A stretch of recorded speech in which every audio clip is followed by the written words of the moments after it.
इन expensive है। मैं पहले आपको बता दूं, यहाँ का जो रेंट है वो मिनिमम 350 से 400 यूरो है। सबसे बड़ी प्रॉब्लम है यहाँ लैंग्वेज की।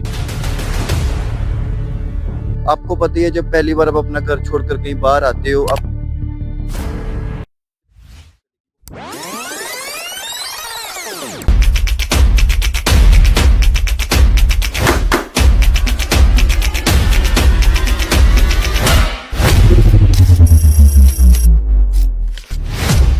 नमस्कार, मैं हूं खुशी पटेल और आप देख रहे हैं अब्रॉड न्यूज नेटवर्क। आज हम बात करने वाले हैं वंश जी के साथ, जो इस वक्त जर्मनी में रह रहे हैं। आप इन्हें इंस्टाग्राम पर @शर्मा_इन जर्मनी के नाम से जानते हैं। वंश जी जर्मनी में अपनी लाइफस्टाइल, वहां की वर्क अपॉर्चुनिटीज और अपने पर्सनल एक्सपीरियंसेस हमारे साथ शेयर करेंगे। उनका एक्सपीरियंसेस उन लाखों लोगों के लिए काफी हेल्पफुल है जो जर्मनी जाने का प्लान कर रहे हैं या फिर वहां की लाइफस्टाइल और वर्क अपॉर्चुनिटीज के बारे में समझना चाहते हैं। तो चलिए शुरू करते हैं आज की एक खास कॉन्वर्सेशन और जानते हैं कि वंश जी की जर्मनी में जर्नी कैसी रही। सबसे पहले वंश जी, आपका बहुत बहुत स्वागत है अब्रॉड न्यूज नेटवर्क में। और हम अपने व्यूअर्स को बताना चाहेंगे कि हमारे साथ वंश जी जुड़ने वाले हैं जो इस वक्त जर्मनी में रह रहे हैं। तो वंश जी, क्या आप हमें बता सकते हैं कि आप कितने सालों से जर्मनी में रह रहे हैं और आपका वहाँ रहने का एक्सपीरियंस कैसा है?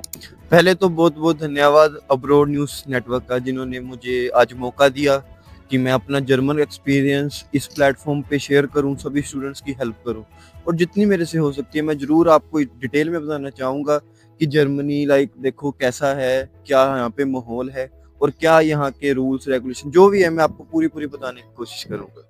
और हम आपसे ये भी जानना चाहेंगे कि आप जर्मनी वर्क वीजा पे गए थे या फिर स्टडी वीजा पे?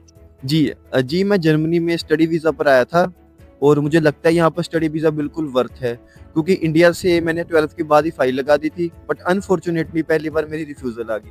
बट उसके बाद मैंने फिर रीअप्लाई किया और मेरे को वीज़ा आ गया। और अगर मैं ये कहना चाहूँगा, अगर जर्मनी बिल्कुल वर्थ है बट विद लैंग्वेज। अगर आप इंडिया से आना चाहते हो ना, तो पहले आप ऐसा इंडिया में लैंग्वेज करो। इंडिया में लैंग्वेज स्कूल बहुत है जर्मन के। डोइच अच्छे से करो, A to B1 मिनिमम करके यहाँ पर आओ। अगर आपने लैंग्वेज कर ली तो मेरे को ये मैं कहना चाहूँगा, अगर आपने लैंग्वेज कर ली तो यहाँ पर बिल्कुल वर्थ है आपके लिए आना। आपके लिए लाइफस्टाइल बहुत ईज़ी हो जाएगा यहाँ का। यहाँ के लोग बहुत ही ओपन माइंडेड और अच्छे हैं।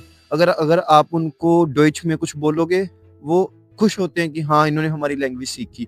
और अगर आपने यहाँ पर डॉइच कर ली, आपके लिए जॉब्स भी बहुत अवेलेबल हैं, क्योंकि यहाँ पर लैंग्वेज का वर्थ है, जो मेन मैं ये कहना चाहूँगा। तो मैं यही कहना चाहूँगा, अगर आपको जर्मन में आना है, आपके लिए वर्थ तब है अगर आप लैंग्वेज कर आओगे। वंश, क्या आप हमें बता सकते हैं कि जब आप पहली बार जर्मनी पहुंचे तो आपने सबसे बड़ा डिफरेंस क्या फील किया इंडिया के कंपैरिजन में? जी, जैसे ही मैं यहाँ पर लैंड हुआ, सबसे पहले मैंने यहाँ की एटमॉस्फेयर देखी, बहुत ही डिफरेंट।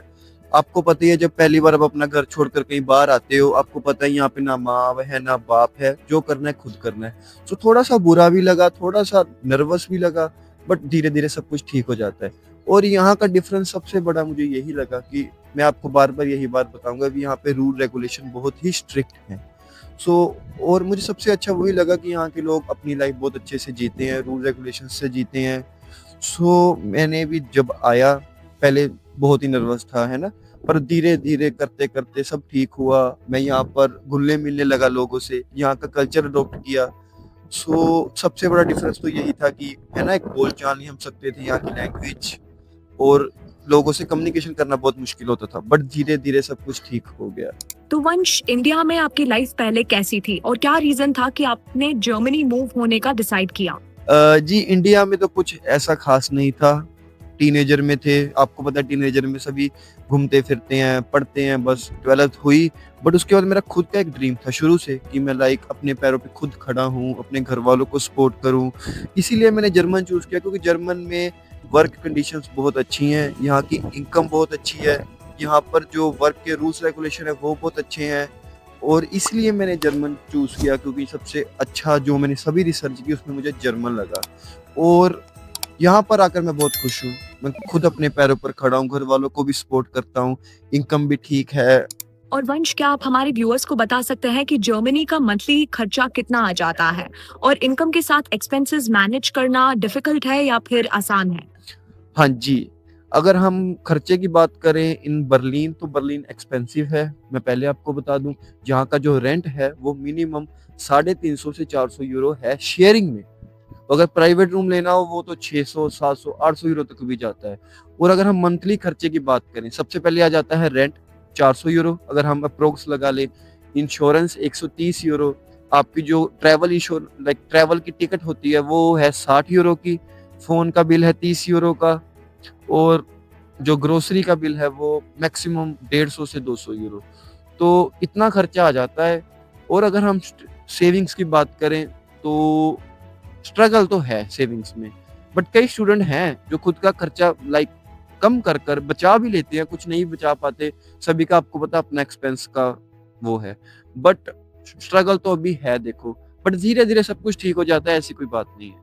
वंश, जब आप पहली बार जर्मनी गए थे तो आपने सबसे बड़ी प्रॉब्लम्स क्या फेस की थी, और क्या आप हमें एक रियल लाइफ एग्जांपल दे सकते हो जिससे हम समझ पाए कि आपने इस टफ सिचुएशन का सामना कैसे किया? जी, अगर अब मैं बात करूँ सबसे बड़ी प्रॉब्लम की, तो मैंने आपको पहले भी बताया, सबसे बड़ी प्रॉब्लम है यहाँ लैंग्वेज की। और मुझे सबसे बड़ी प्रॉब्लम ही यहाँ लैंग्वेज की है, इसलिए मैं बार-बार कह रहा हूँ जो इंडिया से आना चाहता है लैंग्वेज कर कर आए। अगर आपको मैं एक रियल एग्जांपल बता दूँ छोटा-सा, कहीं खाने जाता था, बैंक जाता था किसी काम से, अपनी अनमोल्डिंग करवाने, कुछ भी जाता था, सभी यहाँ पे इंग्लिश नहीं बोल पाते। तो वो लैंग्वेज जो बैरियर है वो सबसे बड़ी प्रॉब्लम है, क्योंकि अगर एक छोटा-सा एग्जांपल है, मैं कुछ खाने गया, मैंने उससे पूछा कितना बिल है, और वो जो अमाउंट है वो जर्मन में बोले पर मेरे को समझ ना आए। सो ऐसी छोटी-छोटी चीज़ें हैं जो बहुत बड़ी, मतलब बड़ी प्रॉब्लम नहीं, बट प्रॉब्लम तो फेस होती है। बट धीरे-धीरे हाँ, मैं इतनी सीख गया हूँ लैंग्वेज कि मैं अपना कहीं भी काम करवा सकता हूँ। और मैं इसीलिए बार-बार स्टूडेंट्स को कहता हूँ कि इंडिया से लैंग्वेज सीख कर आओ, बहुत ईज़ी हो जाएगा। एक बेटर लाइफ के लिए आपको क्या-क्या सैक्रिफाइसेस करने पड़े? फैमिली, कंफर्ट या फिर और कुछ? जी, अगर मैं आपको ये बताऊँ भी क्या-क्या सैक्रिफाइस करना पड़ा, तो देखो सैक्रिफाइस तो बहुत कुछ करना पड़ा। जो हमारी फैमिली थी, इंडिया में फैमिली के साथ रहते थे, खाने की कोई टेंशन नहीं, सिर्फ रात को बैठना है डाइनिंग टेबल पर, माँ खाना ले आती थी। बट यहाँ पर ऐसा कुछ भी नहीं है, खुद बनाओगे और खुद खाओगे। सो ये देखो, बेटर लाइफ के लिए सैक्रिफाइस तो बहुत कुछ करना पड़ा, फैमिली, अपने फ्रेंड्स, बट चलो कोई बात नहीं, धीरे-धीरे सब कुछ सही हो जाता है। और एट द एंड यही कहूँगा कि आपको भी पता है, अगर पैसा नहीं कमाएँगे तो कुछ नहीं हो सकता। सो बेटर लाइफ के लिए बहुत कुछ सैक्रिफाइस करना पड़ता है। वंश, जर्मनी में इंडियन कम्युनिटी आपको कैसी लगती है? क्या वहाँ पर अपने लोग आसानी से मिल जाते हैं, और इंडियन फूड मैनेज करना आसान है या फिर डिफिकल्ट है? जी, अगर मैं इंडियन कम्युनिटी की बात करूँ तो यहाँ हाँ, इंडियन कम्युनिटी बहुत है, साउथ बहुत है, हमारा नॉर्थ बहुत है, गुजराती बहुत है, यहाँ पर इंडियन कम्युनिटी ईज़िली मिल जाती है। और अगर हम खाने की बात करें, तो अब बर्लिन में तो आप कह सकते हो इंडियन स्टोर बहुत ज़्यादा है, जहाँ से आप सामान लीजिए, इंडियन रेस्टोरेंट बहुत है बर्लिन में। सो यहाँ पर ऐसा कुछ नहीं है, बहुत ईज़ी है सब कुछ मैनेज करना। बट हाँ, हम ये कह सकते हैं अभी सभी लोग अच्छे भी नहीं होते, सभी लोग माड़े भी नहीं होते।